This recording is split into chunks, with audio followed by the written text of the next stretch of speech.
Think you've seen an amazing John Wall 360 layup? Think again. American Express is bringing basketball fans the epic journeys behind the All-Star moves. Go to youtube.com/American Express now and see the All-Star journeys behind the All-Star moves. ESPN Radio.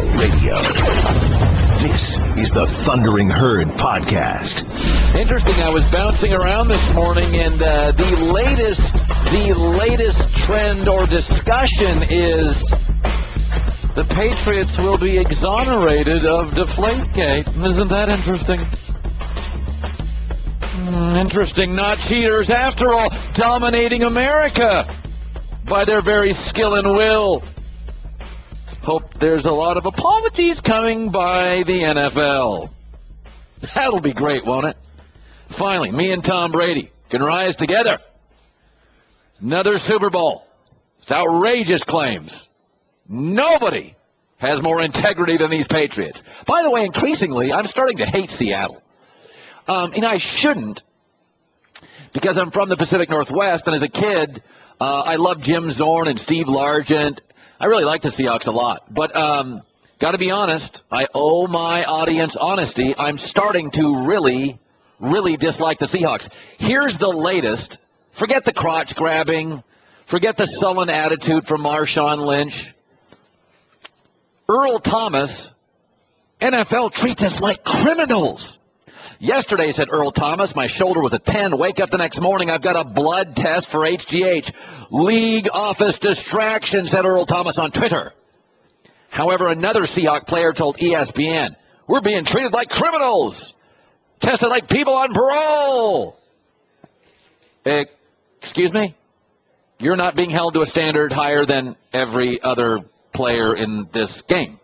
There are random tests throughout the league. Once again, the Seahawks are mad at a union where they agreed to all of the things they're complaining about.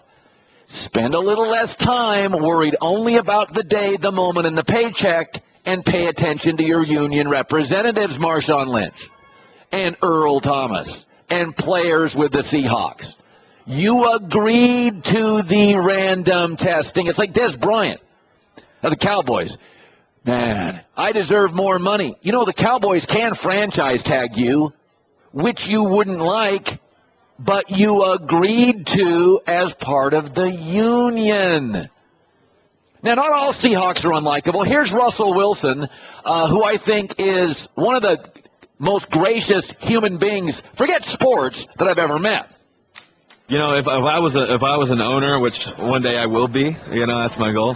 What it comes down to, I can't name a certain guy that I would pick. You know, I think there's certain guys that I really love. Tom Brady's clutchness. I love how Andrew Luck is a gamer and can make all the types of throws. And there's certain guys like Drew Brees are so accurate and just loves the game of football. There's so many different guys. Love Russell Wilson. Rest of these Seahawks right now, I'm running out of patience. Interesting yesterday, an open letter to Charles Barkley, Chris Carter, and Stephen A. Smith from troubled wide receiver Josh Gordon. Hate to say troubled, he may be mad at me. Josh Gordon is a really terrific player. He has had some issues, failed, had off-field issues. So he penned a letter yesterday, very critical of Charles Barkley, Stephen A., and Chris Carter. He said of Charles Barkley, you have never so much as shook my hand. He said to Stephen A., you're done with me, Stephen A.? That presumes we ever got started. He said to Chris Carter, your level of interest in my life is even more puzzling, considering we've never met. Well, that's interesting, Josh. It's funny how the players in the NFL all have opinions on people they've never met or don't really know. Do you really know Roger Goodell? Because you called him the devil. Interesting. Players love to have opinions on people they don't know. But if somebody's got an opinion on a player and they've never met, you're outraged. It's called the Internet. I can read, Josh. I've seen your career. It's an interesting letter, though. He owns much of his baggage. It's heartfelt. And I'm not going to knock him for that. He opens up, which I am a big fan of. He appears to be capable of evolving. That's awesome, and I hope he can work his way through this stuff. But later he says, so Charles, Stephen A., and Chris, you judge me now, but what if you came from where I came from? Oh, so it's the neighborhood's fault. Lots of Americans come from really tough places and don't squander opportunities. Ever read the backstory on LeBron James? It is remarkable. He's as good a dude as he is. I couldn't have done it from his background. He also, says Josh Gordon, goes on to acknowledge, as a strict condition of my reinstatement in Week 12, I had to agree not only to abstain from drinking for the rest of the year, but also submit to an alcohol screen as part of my in-season drug testing. On January 2nd of this year, just days after our season ended, I got in a plane, had some beers, couple of drinks, stepped off the plane, and what do you know? The league called me to get tested. In the end, Josh Gordon admits, I failed myself. Yes, you did. That's not Charles's fault, Stephen A's fault, Chris Carter's fault. He goes on to say, what I do know, I'm not a drug addict. I'm not an alcoholic. I'm not somebody who deserves to be dissected and analyzed. Partner, that's not your call. You're a public figure, so am I. I don't like to be dissected either. I don't like assumptions either. But I don't rail on it because I could have been an accountant. Could have been a farmer. And if I was, I'd go to farmersonly.com. Pow. His plane, by the way, was going to Vegas. It ends, says Josh Gordon, who has had trouble but we're all rooting for. If you see me someday, Chuck, Stephen A., Chris, or any other well-intentioned person to whom this letter is directed, please come over, shake my hand, say hello. I won't be holding a grudge, but I will expect you to admit you were wrong about me. Actually, they haven't really been wrong about you. They have acknowledged your problems and opined on each one of them. They are rooting for you and want you to succeed. But players, you have opinions all the time on people that you don't know. You're public figures now. People are going to have opinions on you without a deep, evolving relationship with you personally. I'm rooting for Josh Gordon, but he needs to be called out for this. You're in the Herd, the Thundering Herd podcast. All right, Rex Ryan, Bills coach, former Jets coach. I have been critical of him and his coaching style. And he stopped by yesterday, and I got to interview him yesterday afternoon. And I want you to listen. I had a chance to talk to Bills coach Rex Ryan. In Scottsdale, Arizona, with Rex Ryan, former Jets head coach, now with the Buffalo Bills, joining us here in the Herd on ESPN Radio. Rex, Pete Carroll and Bill Belichick are great defensive coaches. Belichick got fired before Brady, and Pete was 14-18 before Russell Wilson. You are known as one of the best coaches in the last decade defensively, and New York let you go. Now you go to Buffalo, unbelievable defense. Same issue, you don't have a star quarterback. How concerned are you that history could repeat itself? Well, I don't think I'm, concerned is the right way of putting it. But obviously, we got to get good play out of the quarterback position without question. But I think it's really about the whole team itself. I've been part of teams that maybe never had the star quarterback that went on to win the Super Bowl in Baltimore. Trent Dilfer did a good job, but we never put everything on his shoulders. I don't think we can do that, whoever our quarterback is. Jack Kemp. I mean, we just need to place it on our football team, and I think we'll be just fine. But, Rex, the game is changing. Baseball sort of stays the same. Football, the old saying is if you're out of the league 3 years, you're out of the league. If you look in the last 7-8 years, you watch college pro football, you can't touch offensive players. Are you concerned that the league is now so offensive that even a great coach, you don't have a quarterback, you're on the clock? Yeah, no, I look at it this way. You look at who won the Super Bowl, last year was Seattle. Here they are again. They had a dominant defense and a running game. So it's not necessarily the quarterback that makes a difference, although, Russell Wilson does a tremendous job and things. But, it's about the whole group, and I think the game still is, if you can be more physical than your opponent, you got a great chance. I was critical of you with the Jets. I said, listen, Rex is a great defensive coach. He's a good guy.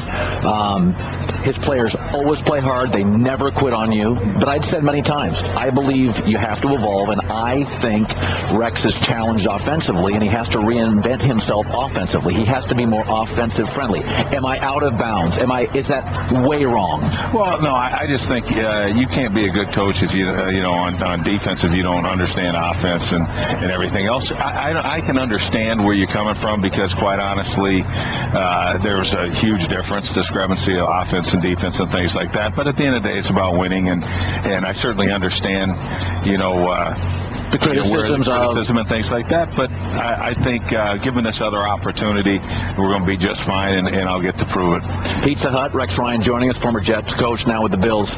You're not looking in the rearview mirror guy, but you were beloved in New York. I don't ever recall a coach without a title being more popular. Now, Joe Torre's got titles, Parcells.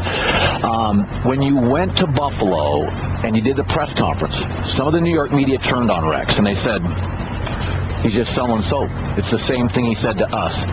Does it bother you? Personally, did it bother you? It doesn't bother me. I tell you what, I'm here representing Pizza Hut. When you talk about, selling things and, how great Pizza Hut is, they're going to sell over 2 million pizzas on Sunday, and I'm here for that. But it's great, they love the New York crust loved and all you. that stuff and all that. But you're going to be criticized for anything you do. And to me, I'm just myself, and I don't care who likes it, who doesn't like it. I believe in myself. I believe in more importantly, the people that I associate with, and the coaches that that I have, and the players. That's what it's all about to me. I don't care. The same people that criticize now are going to jump on our bandwagon when we get this thing done, and I believe it's coming. Rex, all of us, Pete Carroll, kind of evolved. We said yesterday he almost rewrote his Wikipedia page at 55. Pete had been fired a couple times, struggled at USC, and then something clicked with Pete. And all coaches evolve. And you generally do that. We all do that in life when what did I do wrong? If you could take one thing from the Jets, one thing, and say, I'd have done that differently, and I'm going to do it differently in Buffalo. What's the one thing? Well, I think the big thing is that you make sure everybody's on the same page and there's no hidden agendas. It better be all lined up, and that was the only way I would take a job. Again, I know this is my last chance. You didn't feel in New York it was always lined up? Well, I'm not saying that. I'm just saying that I know for a fact that Buffalo's lined up, and I can't wait for it. We're lined up at the general manager, president, ownership, you name it, right down. Everybody's on the same page, offense coordinator, defense coordinator. We just want to win. We're committed to winning, and we're going to do it. We want to put a great product on the field, just like Pizza Hut's going to put a great product in your living room. If you'll call go ahead, get online, www.pizzahut.com. Get your orders in early because you're going to need to. Don't throw away the crust. Eat all the crust. Let's get it on. There's 10 new flavors, and go for it with Pizza Hut. When you built the Jets, you inherited pretty good defense. Now you inherit maybe the most talented potential personnel close. Maybe Seattle's probably number one, but you're in that Detroit, Buffalo. It's incredible talent. Your front is, I would argue, along with one or two teams, the best in the league. Do you need to coach a little less? Is the talent so good in New York that you can concentrate more on offense, that you don't need to tweak it that much, because it was pretty good last year? Right. Well, I think what happened, first off, Jim Schwartz did a great job. Everybody talks about him. Mike Pettin, the year before, did a tremendous job. Got that defense in the top 10. Using Mike's a friend of yours, isn't he? Yeah, of course. And then, using similar schemes and things like that. So there are going to be a few differences. There will be. I expect to have the number one defense in football. Go in every year thinking the same thing. A very talented group. Starts with players. It's players over scheme. And then offensively, I will be, I'll be sitting in meetings with Greg Roman. We're the same type of people. We believe in the same things. We want to do what's best for our team, maximize the talent that we have. Not going to try to put a square peg in a round hole. Depending on what we have personnel-wise, we're going to utilize our personnel to the best for our football team. When you look at the game and how it's evolving, and coaches have to, this is just the reality. It's not baseball or the NBA. The game looks different on television now than it did like 7-8 years ago. You're a defensive guy. Do you like it? Yeah, I do. Nick Saban can't even stop people in college anymore. He can do it. I mean, shoot, they lose one game a year, and now the sky's coming, is falling. But I think when you look at it, it's a great game. There's no question. It shows great on TV. Everything else, it's probably the most popular sport, out there, and rightfully so. But I think the big thing is you're protecting the players, and I think that's huge. Even for the long-term success of this league, there's more concussions in soccer than there is in football. Parents need to know that. And, cycling, cheerleading. Yeah, there's more concussions in those sports. Absolutely, and that's the thing people have to understand as well. Like, this is the greatest sport. It takes guts to play it. Your kids learn so much more from it, and the moms and dads got to get their kids playing football, and I think it's the greatest game, and it'll continue to be for a long time. For Pizza Hut, Rex Ryan, want to thank you for stopping by. All right, Colin, my pleasure. All right. There's Rex Ryan. We asked him the questions. He knows I've been critical, but he stood there, gave us answers, and there's the one Buffalo Bill fan left in America, right there. Want more of the Herd? The Thundering Herd Podcast. Roger Goodell is going to hold his State of the NFL address. It is much anticipated. He is not the most well-liked commissioner, although I would argue in today's sort of landscape, name a commissioner that's popular. Gary Bettman is not popular. Bud Selig was not popular. Roger Goodell right now is not popular. When the Prime Minister of Canada has less than a 60% approval rating, we are more cynical. The world's more coarse. There's more opinions on social media. Adam Silver right now probably has the highest approval rating NBA. Give it a couple months. I did get an early copy of the speech from Roger Goodell. I thought I'd read it to you. If we could put, we could make this sort of sound like the State of the Union, put some photographers in there if we could. That'd be nice. Hi, everybody. Whew. Been an interesting year. For a place with so many lawyers, we sort of butchered that Ray Rice thing. Regrettable. Did we have the tape? Did we not? People, can we all accept a little fault here? Glass house is right. On the field, though, more touchdowns. Gronk's back. Cowboys are winning. Jerry, thumbs up, buddy. Love to see it. J.J. Watt, love you. Not the MVP. Deflate gate. What are we talking about? Peyton Manning's arm? I wrote that myself. Andrew Luck, getting close, kid. Shave now. Andy Dalton, you're killing us. Get out of the league, retire. Frank Caliendo, love the Gruden stuff. Very funny. Chris Christie, got your back. All of it. Good values. You'll be happy to know the Cowboys are going to win it all next year. All of it. Probably shouldn't have said that. Can we edit that? Did I write that? I hear the players complaining, squawking about the rules. Why don't you guys buy a mirror? You got DeMaurice Smith's number, right? Why don't you use it once in a while? Super Bowl, catch, no catch, Des Bryant. Hey, you heard. Have your back next year. Brady, Seattle, all good. 60 points, fellas. Could be worse. It could be NASCAR baseball. Johnny Manziel, wrecked the league. Party of one. How's that working out for you? Katy Perry, let's be frank. Hot, very. Rock the halftime, sister. That's all. Good league. Mr. Kraft, meet you in the suite in about 45 minutes. Let's have a good one. Thank you, everybody. I'm Roger Goodell. That's my State of the NFL. Thank you. Thank you very much. Thank you very much. Thank you very much. Katy Perry, going to be candid, pretty good yesterday. I'm going to leave it at that. Katy Perry, pretty impressive yesterday. Vegas, she was. I mean, a lot of guys are afraid to admit they like certain music.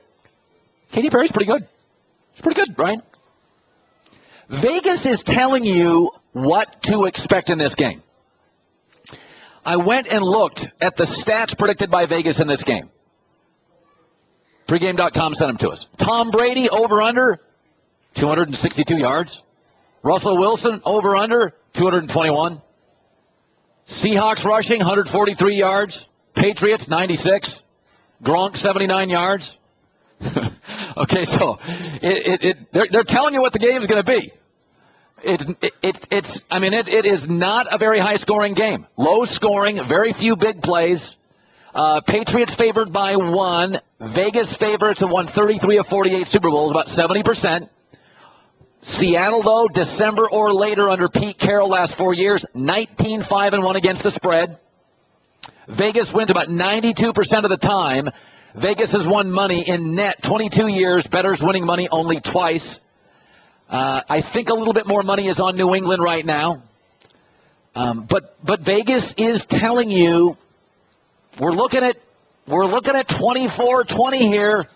Remember Greg Cosell came on the show yesterday. And I said to Greg Cosell, I said, Greg, usually you go into games and you're not a big prediction guy. That's not really what he does on our show. But when you listen to Greg Cosell on our show yesterday, he was as, I think, upfront about what the tape says about these two offenses and these two teams. Here's Greg Cosell.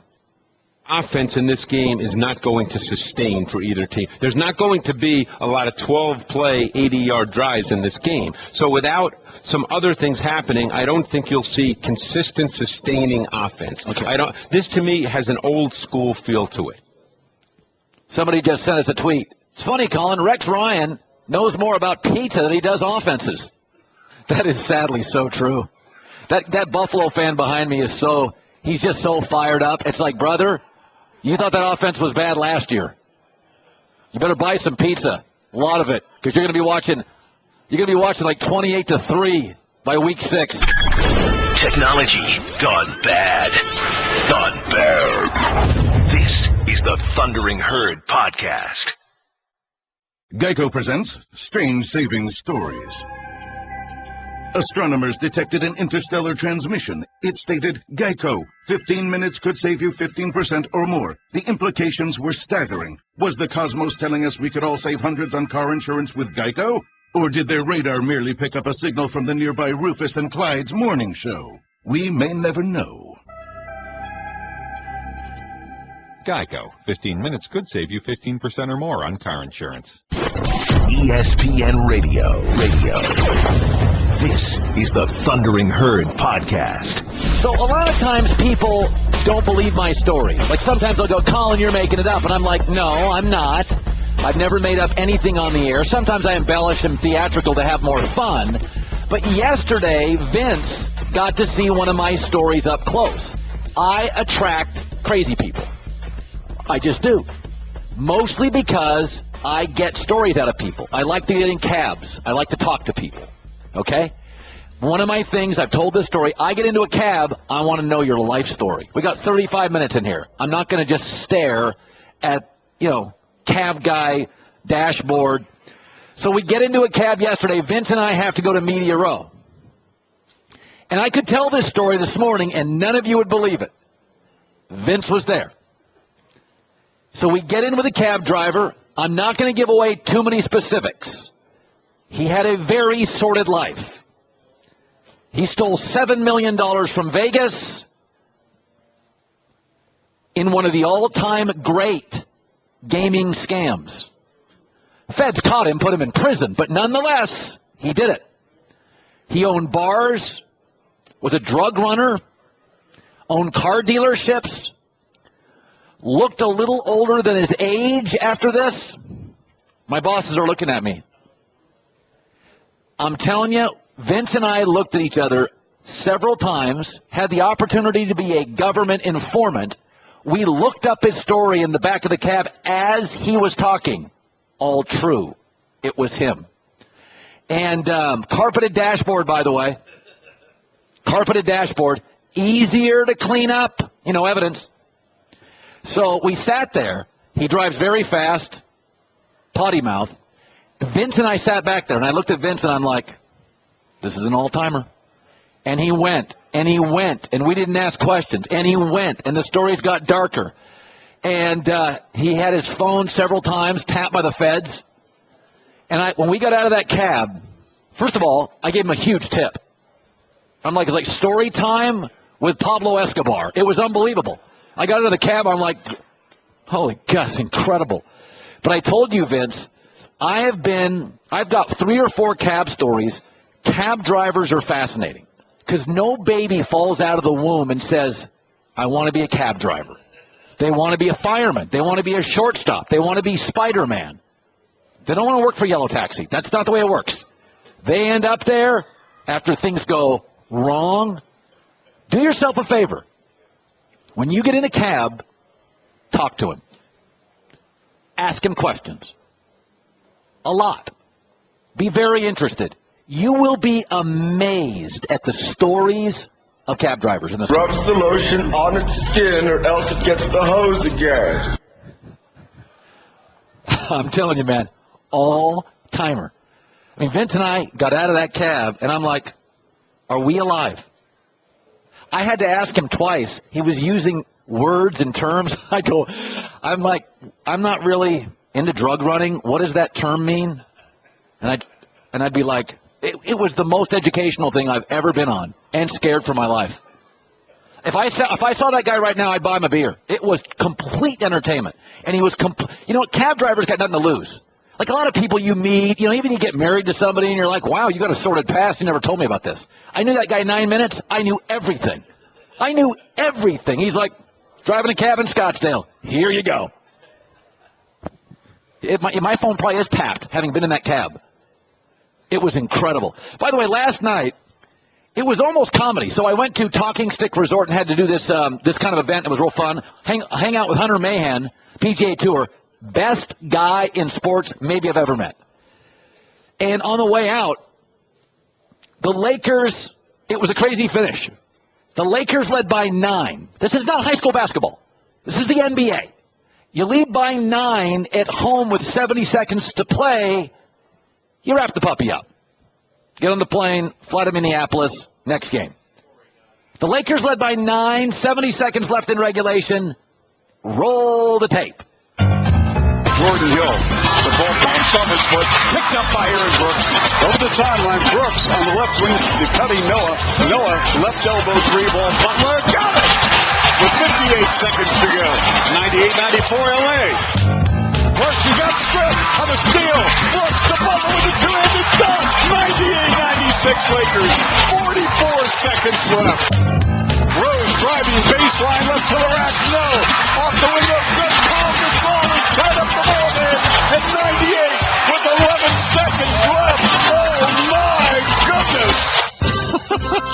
Chuck Swirsky, Chicago ESPN 1000. Lakers in double overtime came back to win the game. Add this to the Lakers. Kobe, 36, will return. He's out for the year. Mitch Kupchak talking here about Kobe. I don't think he's retiring. I know I spoke to him this morning, and he's looking forward to, the doctor's prognosis was as released yesterday, and he said he was looking forward to training camp. So that's what we expect. Corey, you're in the herd on ESPN Radio. Carson Palmer in less than 10. Corey, go ahead, bud. Hey, how you doing, Colin? I'm doing great. Are you a cab driver, by the way? Yeah, I'm actually driving right now, and I was laughing as soon as you started talking about it. You know what? You guys are fascinating because you've lived very interesting lives. You've seen a lot of people late, early. You've been in experiences.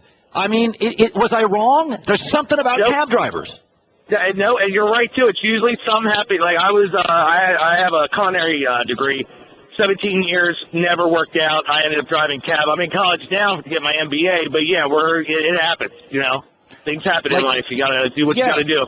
Like, you're part Jeff Gordon, part psychologist. I mean, you're doing everything, right? Yeah, these people, they'll get in the cab and they'll just give us their whole life story. And it's like, I'm just trying to drive you somewhere. I don't need to know about everything else. Just tell me where you're going. Well, thank you, buddy. Have a great weekend. You too, I tip well, be kind to your taxi guys and your cabbies. They're fascinating people. They really are. I told you about the story in Los Angeles where Vince and I were scared to death. Oh, yeah. Had to drive to New York once that I told Vince yesterday the smartest human being I've ever met was a town car driver from Bristol to New York. Most well-read person I've ever met. Off the rails completely, but the most intelligent person I've ever, I didn't really talk, listened to for 90 minutes. Colin Cowherd. The Thundering Herd Podcast. Welcome back, USC, the Bengals, Raiders, now the Cardinals quarterback. He's got something left in the tank. Carson Palmer joining us in the herd on ESPN Radio. You know what's funny about your career? You go back in the halcyon days of the NFL. You actually came into the league, and did you start your first year? Didn't you get to sit your first year? I sat my first and played my second. Okay, that doesn't happen anymore. Doesn't happen. I mean, go back to your career. Like, I look at some of these guys, and I'm like, could we give them an hour? Could we give them if you would have started your first year, would you have had your career? Who knows? That's the unknown. I mean, and I get that question all the time. And as the years went on, then every quarterback, the Eli Manning, when he came out that year, when Roethlisberger came out, I kept getting that question. I don't know. You don't know. You end up having the career you have. And if you have to start. It did help, right? It helped, but it would have helped to have some experience, too, for year two, had I played year one. So there is no right or wrong way to do it. My situation was the team was in a good place with John Kitna, who was, kind of middle of his career, and I learned a ton watching him play. Yes. And I was fortunate to be behind John. Had John not been there, I would have played. I don't know what would have happened, but I don't think there is a rhyme or reason or the right way or wrong way to do it. It's what the team needs. Yeah. So now you have Bruce Arians, he's like the quarterback whisperer. I said last year, I've never seen anything in a quarterback league more so than ever. Revolving door, everybody's hurt. So what does he do? Like, what is his thing, Carson? He doesn't change. I mean, when I went down to the next quarterback, to the second string D tackle, we just had injury after injury after injury. He didn't change. His message didn't change. His demeanor didn't change. He didn't get, uptight. He didn't get nervous. He was Bruce. He was BA from week 1 to week 17, and that's what guys really respect about him, is he is who he is.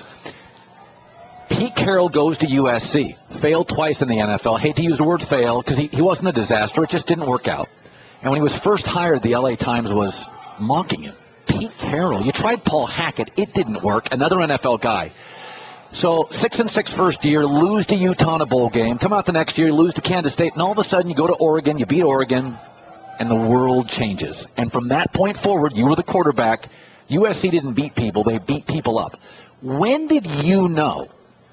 Maybe it was a 6-6 opening year. When was the moment you're like, this guy is different? From day one. I knew he was different. I didn't know I was being coached by greatness. He's phenomenal. He is a great coach. You can put his championships up next to Belichick. He's won, Pete's won 3, maybe 4 in the last 15 years. 2 of them were in college. All of Belichick's 3 were in the NFL. But he's got as many championships in the last 10, 15 years as Belichick does. What is it? What is it with his personality? Guys buy in. I think he picks great players, and we talked off air, but he was recruiting NFL guys, not great college athletes. He was recruiting guys he knew were going to play in the NFL. He's taken that expertise of picking the right guys. You look how deep this team is. They're deep everywhere. And that's his background. He understands how to pick guys, and he just has a way to inspire, to motivate. As great as he is, there is zero ego with Pete. He is the same guy, kind of like BA. He's not going to change whether he wins or loses. You know what I always found remarkable, and I found it remarkable with the Seahawks? They play better in big games. When you were with USC, they may struggle with the Cougars, but man, if they go play Oklahoma in a bowl game or Iowa, there is something about Pete's personality that, I don't know if he challenges players, but at USC, the understood rule was big game, not close. Seattle's the same way. What is that? I'll never forget I believe it was my senior year against UCLA. We were having a great year, and we came out and kind of were dead. And I think it was at home, and UCLA had a good team. We had a bad first half. I think we, up 7, down 7, whatever it was, and came in the locker room.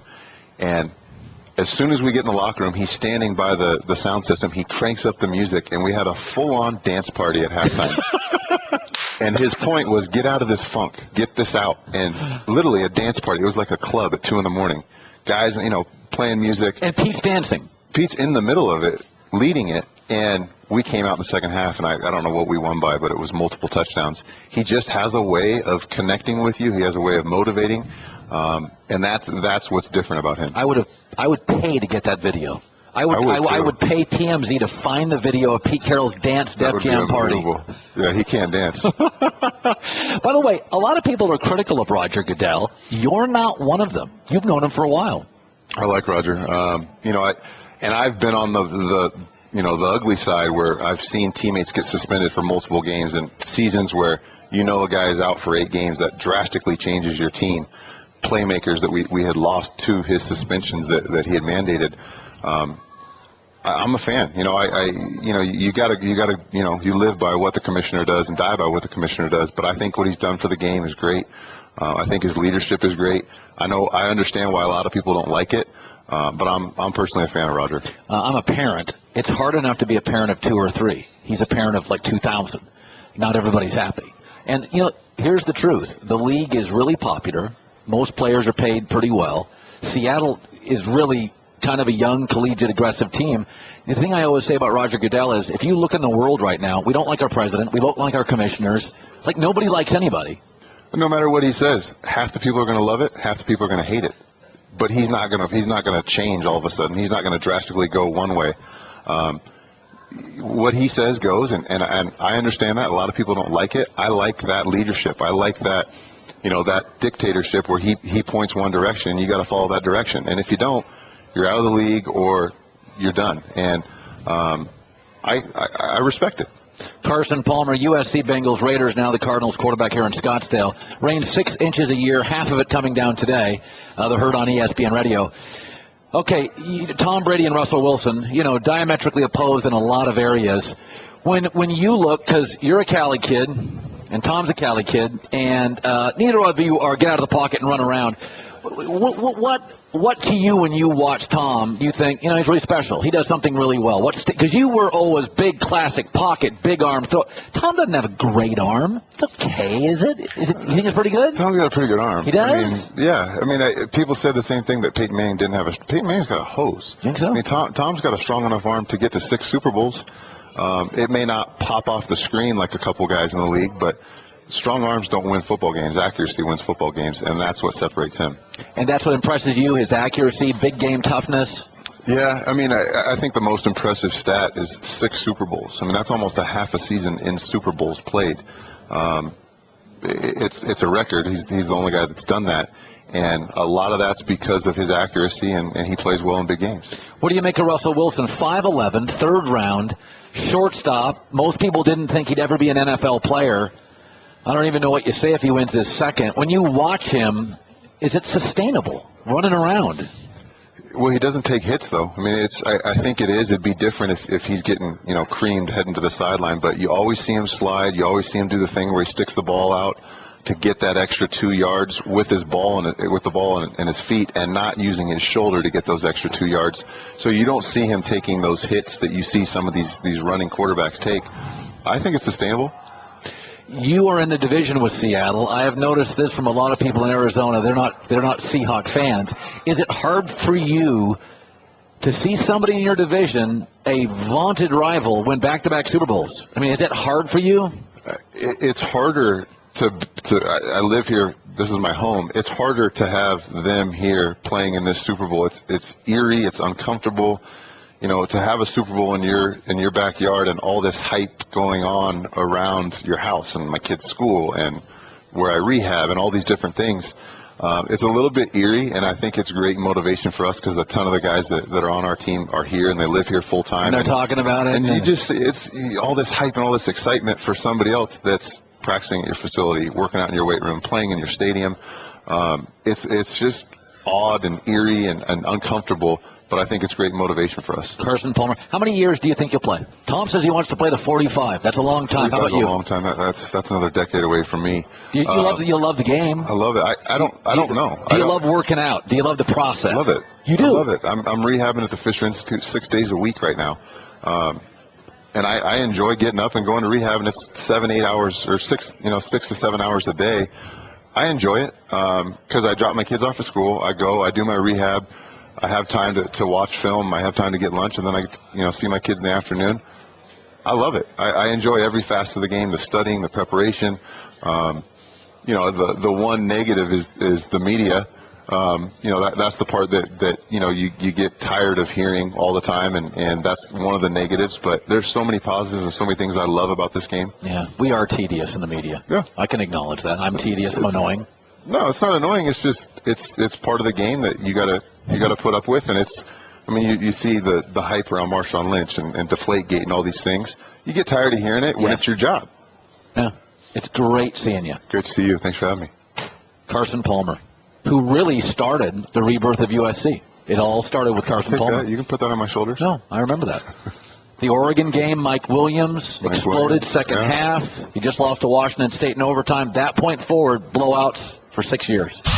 You're in the Herd, the Thundering Herd podcast. Won a Super Bowl. Trent Dilfer's joining me. That's why we took a quick break, so I get like a 12-minute spot with him. That's inside radio talk there. I don't know where that is in Scottsdale. It's very, very beautiful. It is live now, raining. So I don't even know what happened to me.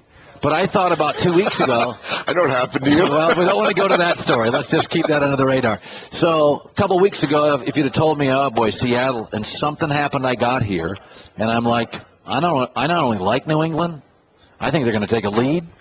Seattle's not going to be able to run the football with Marshawn. They're going to be playing catch-up. I don't know what happened to me. Am I nuts? Am I wrong? No, you're not crazy. And I'm the one that said the Patriots are done after week 4, and it's hard for me not to pick them. I've never seen a team reinvent themselves like this.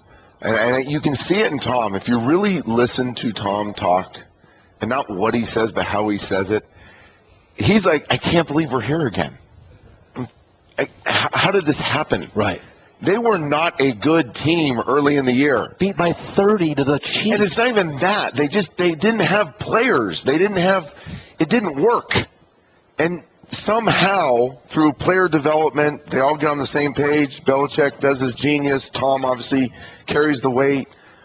This team has gone from average, just a bunch of average Joes, and now everybody knows these guys' names.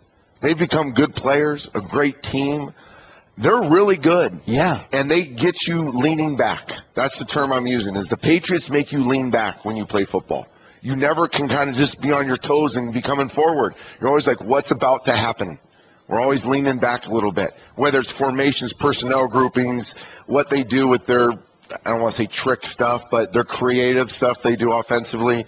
Defensively, they come out with a new package every week, and the team says, okay, we're going to run strong side ISO, we're going to run power, we're going to run play action, and we're going to wear out the boundary in the passing game. And you come out and you go to your game plan, and it's totally changed. They don't do any of it. They don't do anything you saw on film going into it. And somehow they get all these guys to buy in 4 work days going to a new game, and that's whole new game plan. And that's why you play back, because you're leaning back the whole time. You're like, whoa, what just happened? And Pete teaches the opposite. Pete's like, same thing every day. Same thing every day. Play fast, don't overthink. And let's have a dance party.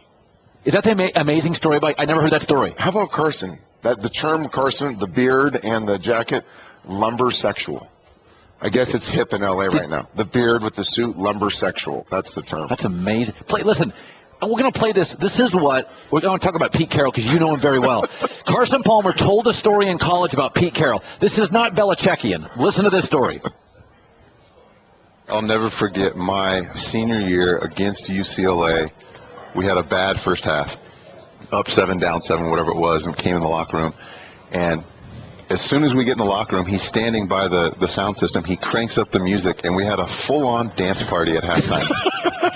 And his point was, get out of this funk. Get this out. And literally a dance party. It was like a club at 2 in the morning. Guys, playing music. And Pete's dancing. Pete's in the middle of it, leading it. And we came out in the second half, and I don't know what we won by, but it was multiple touchdowns. He just has a way of connecting with you. He has a way of motivating, and that's what's different about him. That's an amazing... He's an amazing coach. Pete's an amazing I used to doubt Pete, and you used to always tell me, you're like, you got to, Colin, you always talk about evolving. You got to, and I was like, NFL, that's where it's going, by the way. The whole league is going this way. I always say it's not a trickle-down effect anymore. It's a trickle-up effect. Friday football is affecting Sunday football more than Sunday football affects Friday football. It's a trickle-up. It's free. It's creative. It's intellectual. It's celebrate individuality. I mean, that's what Friday high school football does. Is it possible? And it's coming up. And the old school guys, listen, all you old school football coaches right now, like, get off my lawn, get the hell out of football because you're getting caught. Just leave. Go. Is the NFL have so much pressure, you can't take chances anymore? So, because the NFL, like people are afraid to take chances. Where high school, college, we're going to roll the dice on this stuff. You're coaching. It used to be you coached a bunch of me, right? Just 32-year-old white dude grinder, work it out. You're on your third contract. You're surviving. You're a locker room guy. You're tough. No, now you're coaching 23-year-old guy that grew up in circumstances you have no idea about. He just wants to go full tilt. Let's go every day. Let's crank it up every day. Let's get started and let's finish strong. And that's the guy you're coaching. So you have 38 of those guys, whether you have them on Friday, Saturday, or Sunday. And you better adapt to that guy and create a culture and environment where it is full tilt every day. It's about getting after it. It's not about overthinking the situation. It's not. You got to make it an environment where that guy can grow and have fun and get. So is Belichick? I don't have a better term, but get after. But Bill does that. People think Bill. What you see on camera isn't who Belichick is. You talk to these players. He's fun. He's witty. Now he's down to business. Do your job. That's a big deal. Yeah. But you got to create an environment where they come in and they want to do their job. These are young kids. Yeah. I didn't get it until I was a parent of a teenager college student. Then you get it, right? Yeah. We have like 19 kids? Yes, yeah. 13. 6 just graduated somewhere. Perfect. you got to relate to what they're going through every single day. Yeah. And I think all these great coaches do. And they'll play harder for you. They'll play hard. It's interesting. This is the one matchup, Trent, in this Super Bowl that I can't stop thinking about. Man, Seattle's offense can be sluggish. And man, New England's defense is really good. We're not talking enough about it. So my thing is, I just don't see Seattle putting together drives. They went a half against Green Bay, couldn't move the rock. And New England doesn't give up big plays. If Seattle Nation's going to go, we'll give some big plays. New England's defense doesn't give up big plays. They make you march the ball just like Seattle's defense does. I think field position's huge. It's a boring topic, right? So you don't want to go on TV and talk about field positions. It's like watching paint dry. Right. But it's a huge part of this game. Who's going to get the most short fields? Because touchdowns in this game are going to come off short fields. Nobody's going to go 80 yards, 75 yards. So there's going to be 3 or 4 short fields in the game. Who can capitalize on those? Who can throw it into the end zone? I did a study going into this game about throwing it into the end zone. It's pretty interesting, actually. Tom, over the course of his career, and especially this year, actually gets better the closer the goal line you get. And it's hard to throw it in. Now, what do you mean he gets better? So his touchdown ratio goes up inside the 10. And people out there are going, oh, obviously it's easier. No, it's harder. Because more less space. Yes. There's less space. More people and yes. The passing game is about creating space. So the closer you get to the goal line, the less space there is. So we're talking precision, like surgical precision down there. And that's what Tom does best. Russell's a guy, a fringe red, high red guy, 15 to 25. Most of his touchdown passes come throwing the ball in the end zone from the high red. So in this game, how that matters in this game is I think Russ will have more chances to throw it in because he'll get to the 25, the 20, and they'll take some shots. New England doesn't give up a lot of touchdowns in that situation. If New England can get the ball and march it down and get inside that 6-7 yard line where Tom's throwing, off the top of my head, I want to say it's 14, 15, 16 touchdowns inside the 7 yard line this year, which is incredible.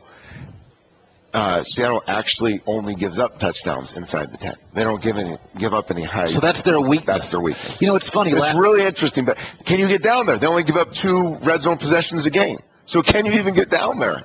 I'm fascinated by this whole match. Yeah, Trent Dilfer joining us, the Herd on ESPN Radio. It's not the same team in Seattle this year. Their pass rush is it's hit and miss.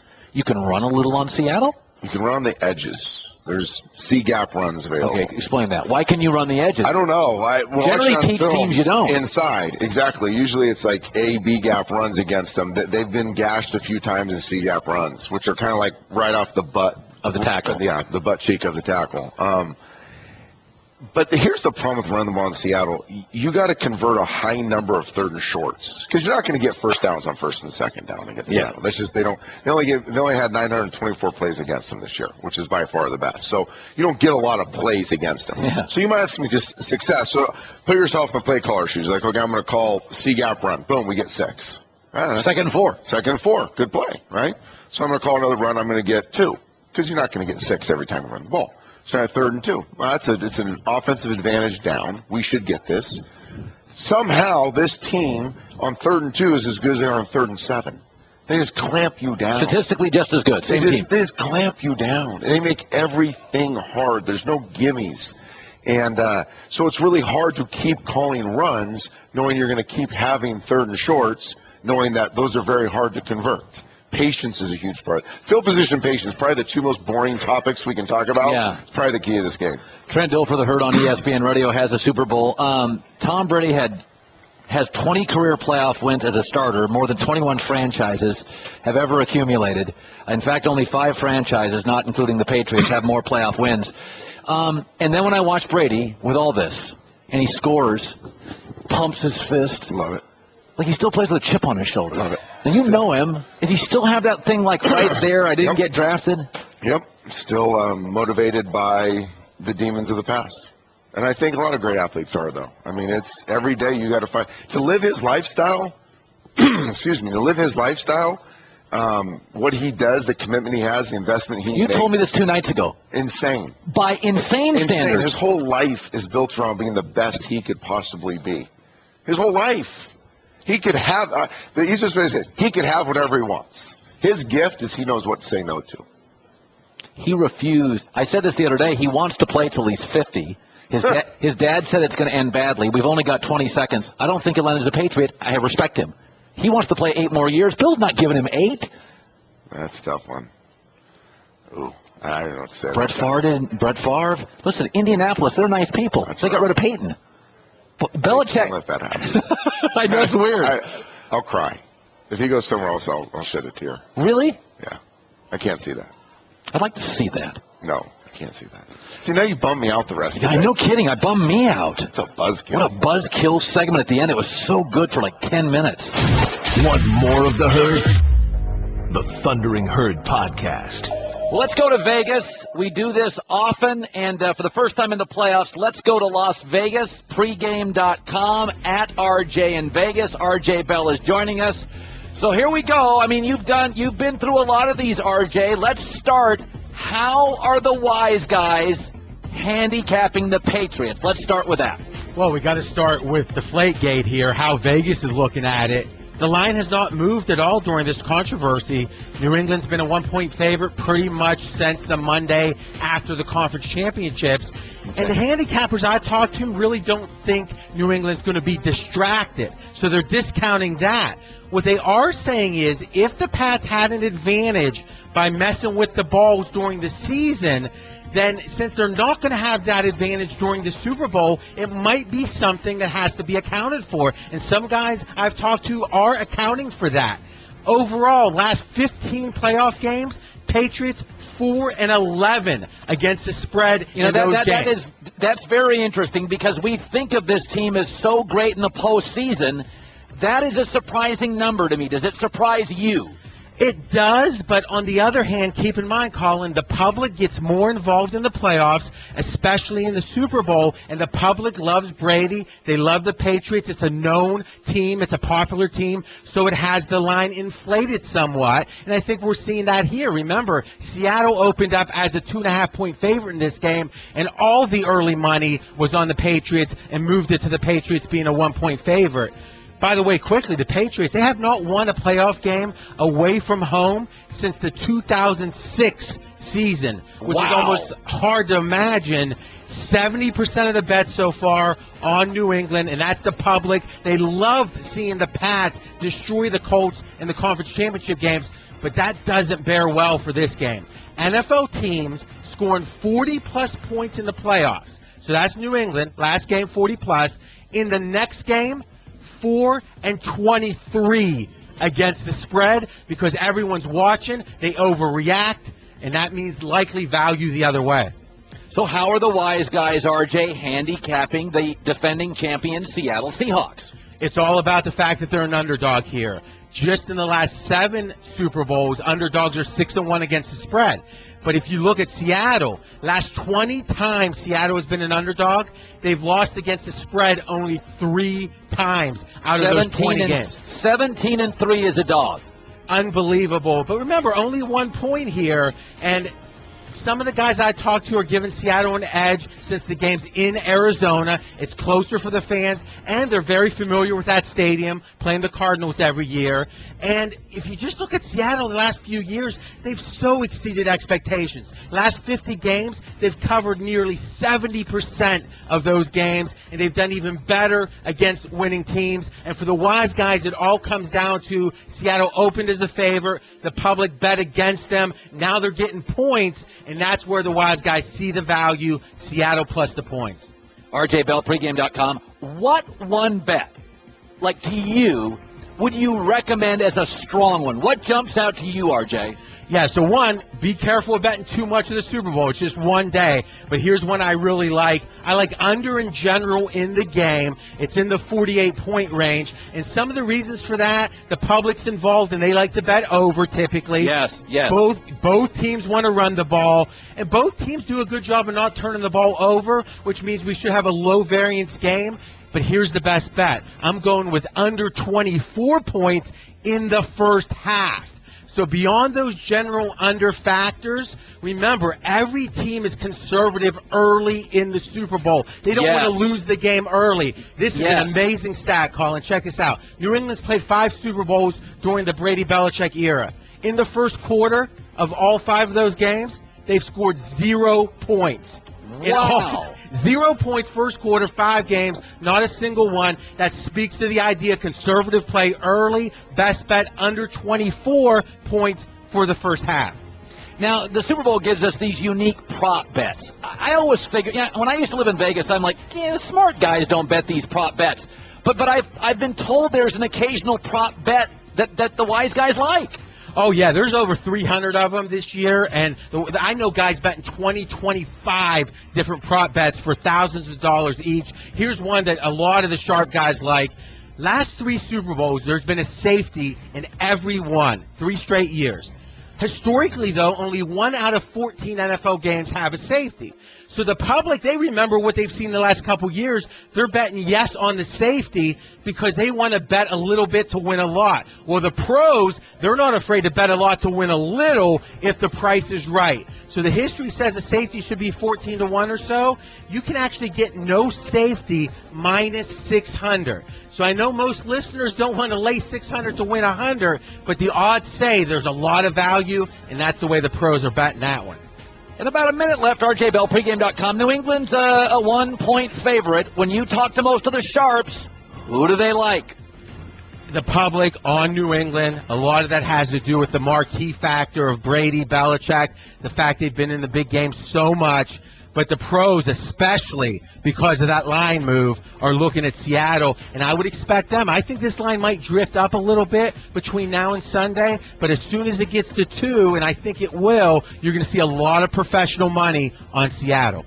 RJ Bell, pregame.com. How much is bet on the Super Bowl, by the way? Well, in Nevada, last year was a record $119 million. But that's less than 1% by some estimates of the worldwide handle. And you hear really reliable estimates that I trust saying over $10 billion bet on this one game. That is just absurd. The economy's back somewhere. RJ Bell, pregame.com. RJ Bell on Twitter. Good talking to you, bud. Thank you. See you once again. New England, 70% of the public, regular folks, they're on New England. I like New England. Maybe I'm a schmuck. And the wise guys, the sharps, they're on Seattle. So Seattle opened up as a 2.5-point favorite. Immediately, a lot of the wise guys came in, took New England. But those guys who do this for a living, then they kind of watch the public overreact. And isn't that amazing? Was that an amazing stat? In the last 5 Brady-Belichick Super Bowls, 0 combined points in the first quarter. They come out conservative. Nobody wants to make the big mistake. You think high scoring. Brady Belichick, best quarterback arguably, smartest coach in the league, 5 Super Bowls combined. don't score in the first quarter. So and Seattle's defense is great. So what that tells you is it's like when I used to live in Las Vegas, fights. First couple rounds, everybody's pushing off. Nobody wants to take a shot to the chin. Nobody wants to get knocked down early. Even some of the all-time great fights, first couple rounds, kind of boring. Everybody's just sort of staying away from the knockout punch. I think it's low scoring. I'm going to take New England 23-17. I think Seattle's going to struggle to put together long drives. They're going to settle for field goals. This New England team's defense is the best Belichick's had in a decade. This is not a shot at Seattle. I think they're kind of lucky to be here this year. They were dead in the water at home at CenturyLink to Green Bay. Maybe it's a team of destiny. I think they have an incredible roster, but I don't think Seattle's offense musters many yards, many points against New England. I think it's low scoring. I think sometimes it can be dull. Maybe a trick play or two. Patriots 23, Seahawks 17. I'm rolling with it. Check out The Herd with Colin Cowherd weekdays from 10 a.m. to 1 p.m. Eastern on ESPN Radio, ESPNradio.com, and on ESPNU. The Thundering Herd Podcast.